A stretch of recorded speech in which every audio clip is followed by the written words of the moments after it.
Tired of feeling tired? Done with diet culture? Overwhelmed by conflicting nutrition and fitness messages? Then join us, your hosts of the Nutrition Revolution podcast, as we take a deep dive into all things women's fitness and nutrition. I'm Kimberly. And I'm Tabitha. And together we are debunking diet culture myths and giving you the tools you need to finally see the results you're looking for. It's time to revolutionize your nutrition and training. Hello, Nutrition Revolution podcast fam. How we doing? Doing good. Yeah. Spring is coming. Spring is coming. I can feel it. I swear, like March 1st hits and I'm like almost like a new person. It's like, true. Who's this? I wake up like... That sun is like coming through and I'm like, oh my gosh. Yeah, I can daylight survive. savings is this Saturday night and the clocks will spring forward, but it's like more daylight hours and it's just... Yeah, the light is there. We've reached the end of the tunnel of winter. Yeah, we need heat. Yes, we do need heat. Hey. That's a great segue into what we're going to talk about today about heat therapy and how it can be beneficial for women in both their recovery, their performance enhancement, whether you are looking for athletic training, muscle recovery, or even just general well-being, how you can harness the power of the heat to love heat. Yeah, improve your overall health and well-being. Yeah.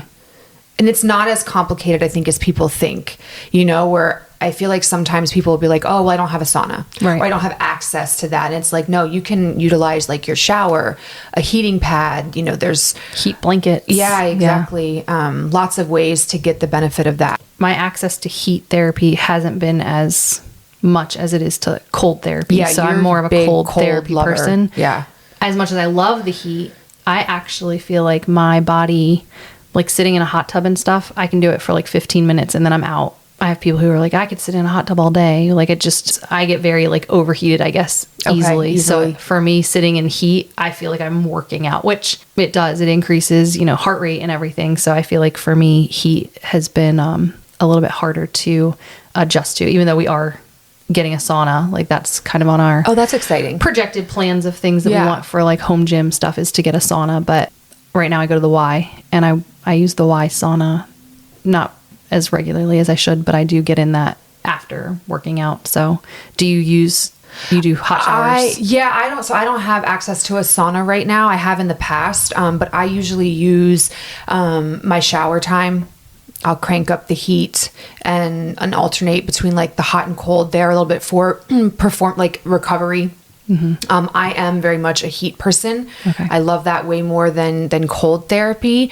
I have Raynaud's syndrome. So like I get vasoconstriction in my extremities really bad. And so I feel like I'm kind of always cold. Yeah. Like yesterday I was walking around the house. I had a sweater on, long pants, socks and slippers. Then I put one of my husband's like oversized hoodies on. Yeah. Cause I was just like cold. And just like, I am known for all times of the year when just the oven turns off, I will like open it and stand in front of the oven and I'll be like soak up all that heat like a reptile. Well, with Raynaud's, do your fingertips turn white? Yes, I get white all the way down to like the second knuckle, and I will lose like sensation if it gets bad. I've learned to manage it really well, and like I have with my kids being as involved in sports, especially spring sports. That's like the coldest season. Right. Everybody thinks just like fall sports. I'm like, no, it doesn't even get that cold until the very end. But it takes like forever to warm up. And you're probably one of those people where like as soon as it gets cold, your bones get cold. Like you're just like there's a chill constantly. I will be chilled to like the depths of my soul, and I just feel like I can't quite warm up. Right. So I've gotten good at like knowing I have heated gloves, Ooh. Little battery pack. Yeah. Yeah. Nice. That's been a game changer. Just having layers. Right. That's a big thing for me that I've learned. Like I just have to have layering options to like stay ahead of it. Because once I start feeling the coldness and the whiteness settling into my fingertips, I'm like, oh man. And it can take me sometimes like hours, if not like the whole rest of the day to like fully come back from it. That's and crazy. my primary care doctor is like, okay, don't drink, don't smoke, stay active, eat healthy, sleep well. I'm like, check, triple check. Like, yeah. So it's just one of those things. And for me, it developed actually later in life. Like I have become more and more cold intolerant, almost like on a yearly basis. Like I'll reflect and I'll be like, dang, I am even more cold intolerant now than I was like this time last year. Like, which they say happened as you go. That's why people move to Florida. That literally, like, I just told my husband back this past fall when the weather like finally changed, I was like, hey, just so you know, like when the kids are done with their like K-12 commitment and they're off in college, like I'm out. Like I don't know what that's gonna look like for us, but like I'm snowbirding or something. Like I just can't. You can't do it. Especially with Raynaud's, like that makes it a lot harder. It does. Yeah, it's not fun. But okay, we digress. We're getting a little squirrel moment there. Performance benefits. So obviously increased blood flow.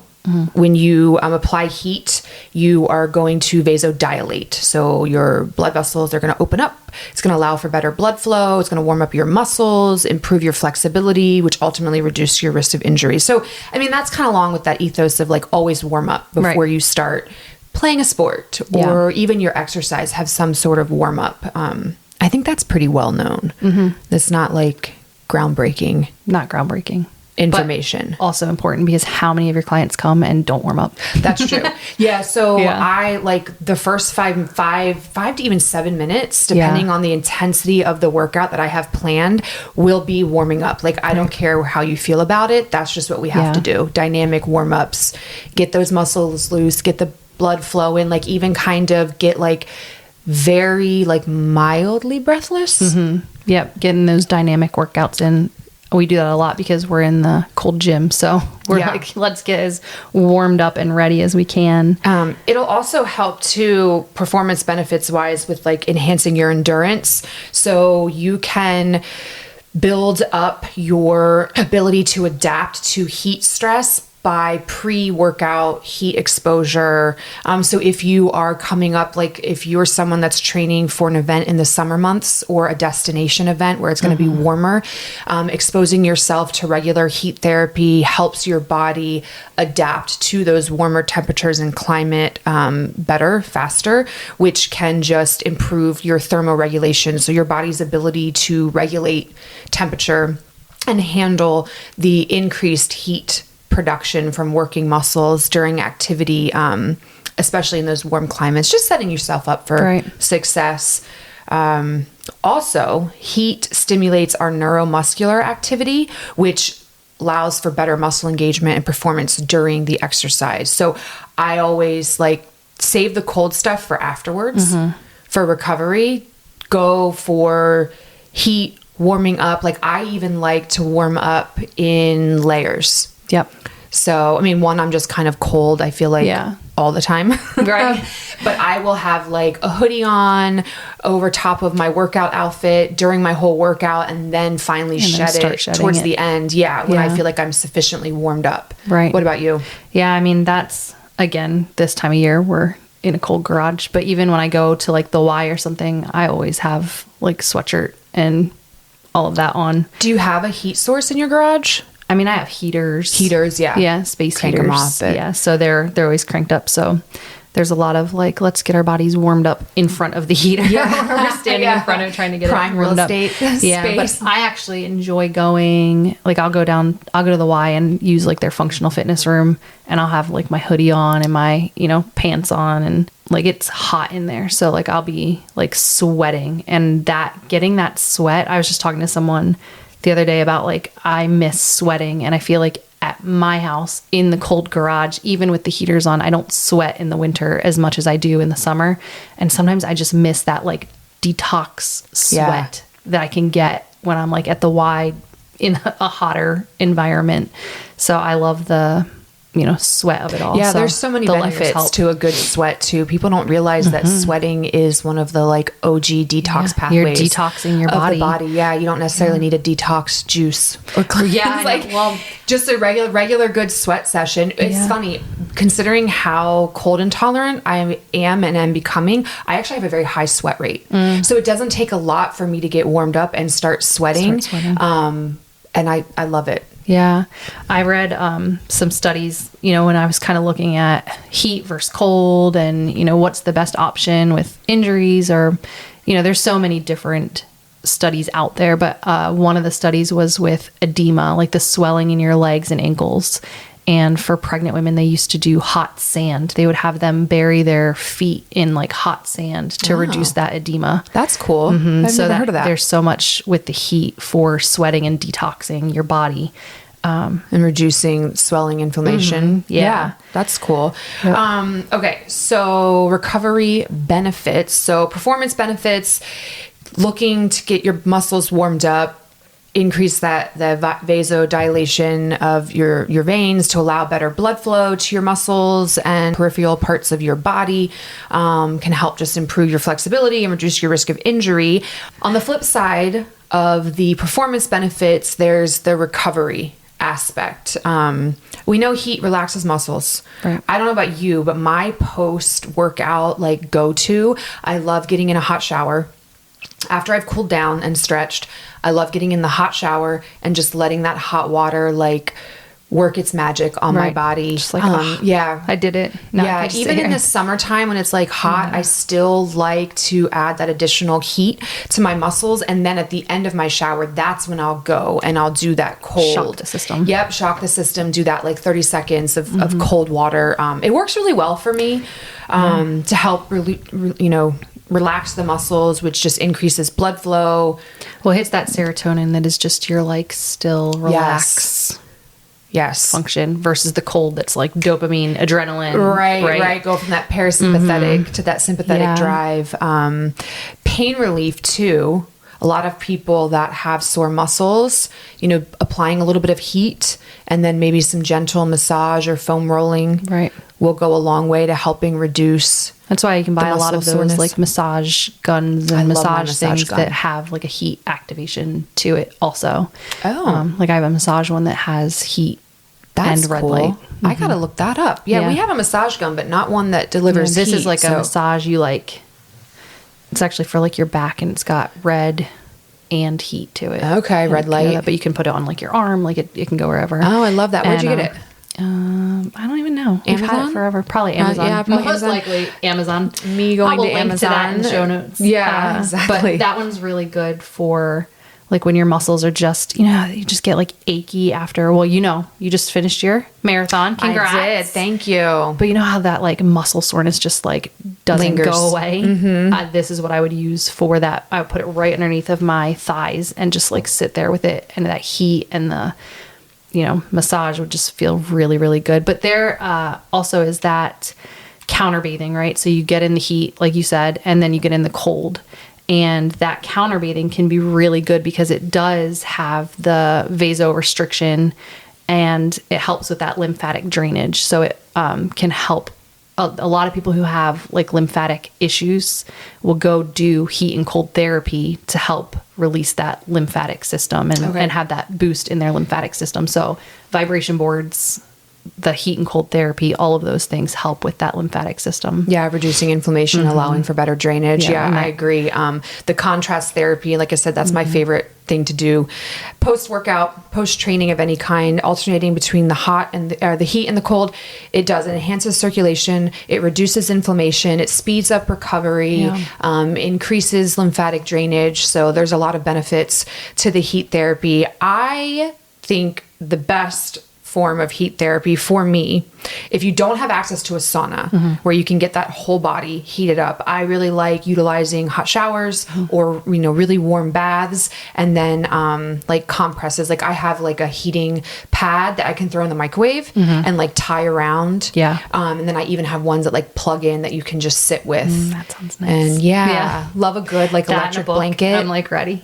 Yes. Heated gloves, all those things, taking advantage of it. So I don't know if it's really so much that you have to do these things regularly. So there is it depends on what you're looking for. So if you are doing it because so there's a lot of research for diabetes. Let's say you have diabetes or you're injured or you have like, you can't work out, but you still need to get your heart rate up. There is some information that says 4 to 7 sessions a week will help give you those same benefits as like a workout or to help with your blood sugar regulation. Okay. So if you're not able to exercise, or like, let's say you can strength train all day with your arms, but you are having a knee injury, or you can't run, or you can't, like, cardio is really hard for you.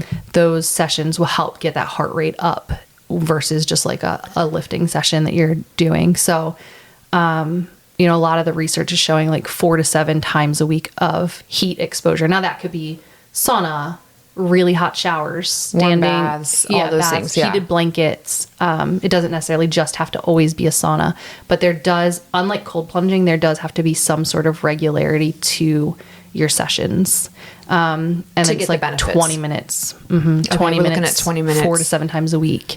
And, like the temperature is between like 170 and 200 degrees, they say. So depending on what you're looking for, just like with anything, it depends on what you want it for, right? So if it's for anxiety and depression, sometimes just sitting in a warm, sunny spot on the driveway can literally give you that boost that you need, right? Or like sitting with a hot heated blanket and a book can give you that boost. So it really kind of depends. What are you looking to get out of therapy? Like, what are you looking for heat therapy for? If you're injured, or you know, you do have something like Raynaud's and you want to have that contrast therapy, it depends. Yeah, like everything else, the devil's in the dose, right? I was waiting for you to say that. Yeah, that's my. We need to get T-shirts that say that, right? Tabitha always says the devil's in the dose. Yeah, that's true.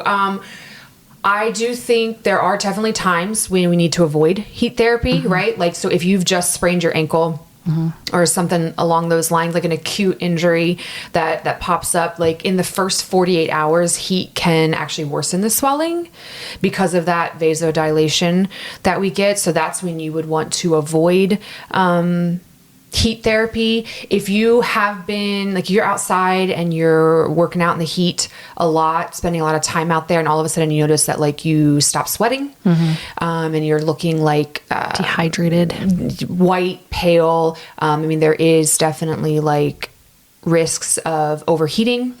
So that's when you would want to get indoors, someplace cooler, you know, cool avoid rags that hyperthermia.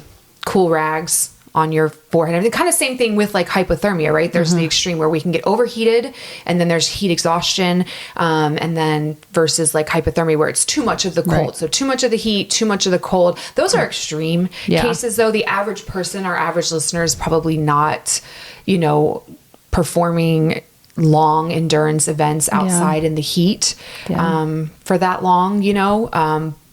But I do see it a lot with like endurance racing. So like Ironmans, and Kona is where they used to have like the Ironman championships in Kona, and that was a big risk that people were having, where they were just heat stroke, heat exhaustion.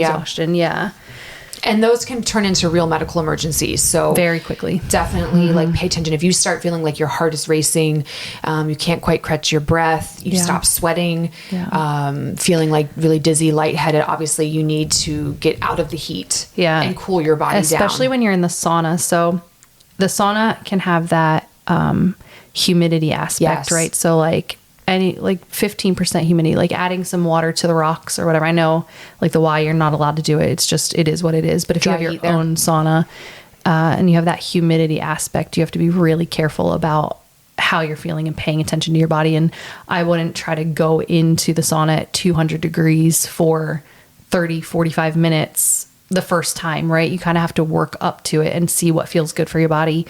Pay attention to your body, know your body. If you know you sweat and you're not sweating, you should get out and rehydrate, get some electrolytes. And absolutely. It's like anything else. I mean, if you like the whole like couch to 5K philosophy, like if you're sedentary and you start working out, you're not going to go out and run 3 miles. You're not going to go out and do, 150 pound back squats. Like same thing. If you're new to heat therapy or sauna exposure, like Kimberly mentioned earlier, like start with like 15 to 20 minutes, at a temperature that is going to be safe, where you feel warm and cozy, but it's not going to get you overheating. Just be smart about it. Don't go like all or nothing. Right. Gradually you can build that tolerance and not overdo it. If you have circulatory disorders or like cardiovascular conditions, or are especially sensitive to the heat, you're going to probably err on the side of less time of heat exposure and at a lower temperature, or maybe even just start with like taking advantage of like a warm shower followed by cool water. And then if you're pregnant, definitely always check with your doctor and talk to them before you start like, oh, I'm going to go sit in the sauna, because our thermoregulation changes during pregnancy. So keep that in mind for sure. But overall, there are a lot of benefits to heat therapy. It's been used, I mean, anciently, like for all of time. Was it Hippocrates was like, if we could induce fevers, we could heal the world, like that. And I think about that too. Like as a mom, like fevers, when my kids get a fever, I'm like, oh my gosh. And my first instinct is let's reduce the fever so that, you know, they don't have a seizure or whatever. But actually studying and looking at what fevers do for your body, it's actually healing. Like your body should have a fever and it helps to, you know, make you feel better faster. So letting those fevers ride out. Now that I've learned that, looking at heat therapy, I'm like, oh yeah. So like when I'm sick, I will try to find heat sources so that I can actually sweat and get that, you know, detox, get it all out and feel better. And keep in mind too, like, you know, if you are going to let a fever ride out or you are like sweating a lot, like make sure that you are taking the precautions for hydration, because when we are exposed to heat and we're sweating more, whatever the circumstances might be, like fluid losses can happen a lot faster than we realize. So keep that in mind, like word of caution there. Make sure that you're staying hydrated all the time. Keep those fluids coming in. And if you get to the point where you are moving from feeling comfortable to, okay, like I'm dizzy, I can't concentrate as much, or you have stopped sweating and you were, but you haven't changed the temperature, those kinds of warning signs are popping up. Like you need to get out of the heat. We need to cool down. But other than that, you know, using the heat therapy as a good, effective way to warm up your muscles, to help prevent injury, to aid in recovery. Lots of good benefits there. Yeah. I love it. All right. Till next time. All right. See ya. Thanks for spending your time with us. If you found this podcast helpful, we would love for you to share it with your friends and family. And don't forget to subscribe on your podcast platform. If you have nutrition or fitness questions you want answered on future episodes, we would love to hear from you. You can submit these questions to our email, thenutritionrevolutionpodcast@gmail.com, and follow us on Instagram @thenutritionrevolutionpodcast.